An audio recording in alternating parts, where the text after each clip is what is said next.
গত 5 দিন ধরে এনে ভর্তি আছি, দেখতেছি যে একইভাবে একই রকমের চলতে আছে।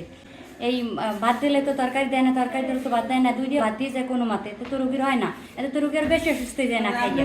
তারপর তো তরকারি দেয় কোনো মতে একটু তরকারি দিয়ে যায়। খুবই বেশি দিচ্ছে আজকে তো 3 বেলার ভাত আজকে 1 বেলায় দিয়ে গেছে।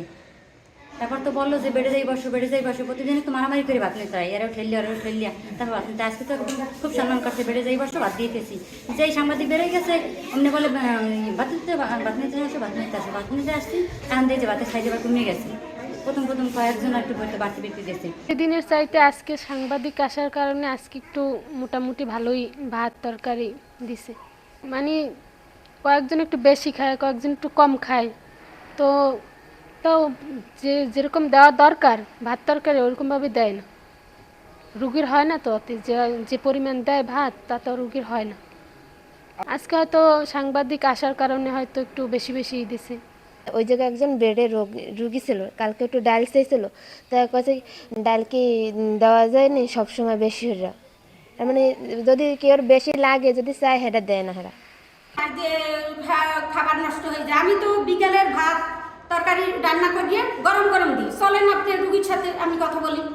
দুপুরের খাবার তো 1টার মধ্যে দিয়ে দিই, আজান দিলেই দিয়ে দিই, কিন্তু 2-1 সময় একটু দেরি হয় আমার সমস্যার কারণে, বুঝছেন? এই 2টার মধ্যে দিয়ে দিই। যদি যেদিন সমস্যা হয় আমি 2টার মধ্যে দিয়ে দিই। আমি কী করবো, আমি তো একা মানুষ, এখন জনবল নাই, আমি অসুস্থ। ভালো থাকলেও ওটা কথা থাকতে, এখন আমি অসুস্থ মানুষ, এখন কী করবো?